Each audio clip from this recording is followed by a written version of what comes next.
सन 1947 भारत आज़ादी की दहलीज पर था, लेकिन हिंदू मुसलमान बंटवारे की आग अभी भी चारों ओर फैली हुई थी।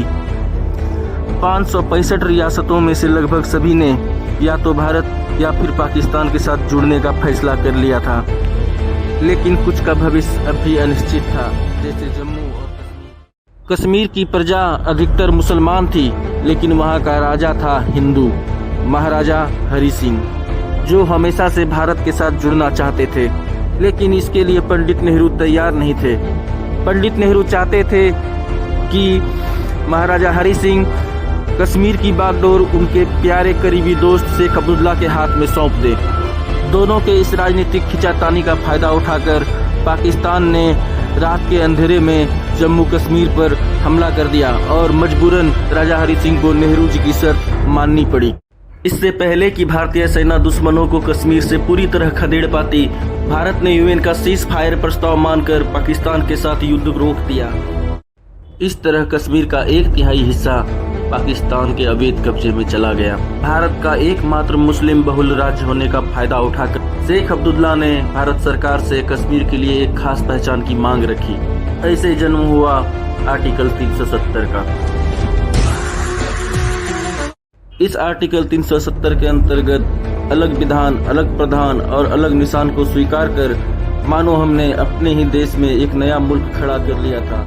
इस आर्टिकल 370 का फायदा उठाकर पाकिस्तान, अलगाववादियों और आतंकवादियों ने हजारों कश्मीरी युवकों को आतंकवाद के दलदल में धकेल दिया।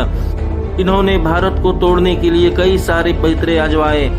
कश्मीरियों को भारत के खिलाफ भड़काया जा रहा था। जंग, जिहाद और पत्थरबाजी से कश्मीर जख्मी हो चुका था। आतंकी कश्मीरी हिंदुओं और कश्मीरी पंडितों को चुन चुन कर मार रहे थे। हिंदू औरतों और बच्चों पर अनगिनत जुल्म हुए। इसके अलावा देश के बाकी सभी बड़े शहरों में बम के धमाके मानो आम बात हो गई थी। दशकों पुरानी इस जंग को 2015 में सोशल मीडिया ने एक नया किरदार दिया और जिहाद के इस मंजर में जिहादियों को मिला उसका उभरता हुआ सितारा बुरहान वानी, जिसने अपनी भड़काऊ वीडियो से वायरल होकर कश्मीरी युवाओं के दिलो दिमाग पर कब्जा कर लिया था। भारत सरकार और भारतीय फौज के लिए एक जख्म सा बन चुका था आर्टिकल 370। 70 साल से जल रहे कश्मीर में आतंकवाद एक धंधा बन चुका था। आज़ादी आज़ादी का नारा 10 कश्मीरी युवाओं को भारत के खिलाफ उकसाने और आतंकवादी बनाने के लिए लगाया जा रहा था। लेकिन इसी बीच मोदी जी की ताकतवर सरकार ने 70 साल पहले की इस ऐतिहासिक गलती को सुधारने का फैसला कर लिया। कश्मीर में रोज के खून खराबे में अपनी राजनीति की रोटी सेकने वाले, आतंकवादियों की मौत पर आंसू बहाने वाले नेताओं को लगता था कि कश्मीर से कभी आर्टिकल 370 को हटाया नहीं। कांग्रेस पार्टी का वजूद है तब तक 370 भारतीय जनता पार्टी 200 साल हुकूमत करेगी तो भी वो होता है। 370 को तो निकाल ही नहीं सकते, मैं चैलेंज कर रहा हूँ। जब 370 से जम्मू कश्मीर को आजाद करोगे तो आप जम्मू कश्मीर को मुल्क से भी आजाद कर दोगे। मोदी साहब क्या करेंगे?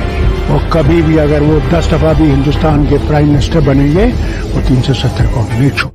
सरकार अपने फैसले पर डटी रही, विपक्ष हंगामा करता रह गया, संसद में घंटों तक बहस चली और आखिरकार भारत ने आर्टिकल 370 को इतिहास के पन्नों में दफन कर दिया। आज हमने माफी के साथ कहता हूं कश्मीर के पैलेस्टीन बनने का रास्ता खोल दिया है। जो कॉन्स्टिट्यूएंट असेंबली एग्जिस्ट नहीं करती है, आप धारा 370 को खारिज नहीं कर सकते।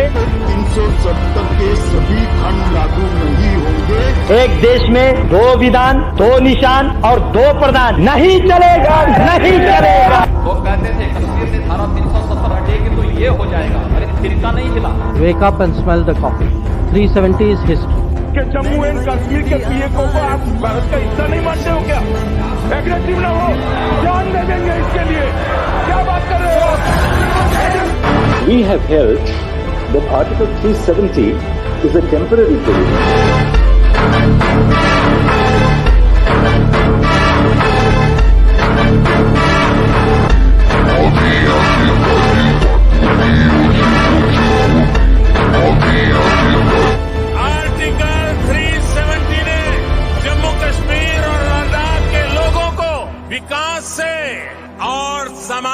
अधिकारियों से वंचित रखा था। 70 साल से ये विषय है आर्टिकल 370 का, जिसे भारत ने फेयरवेल दे दिया है।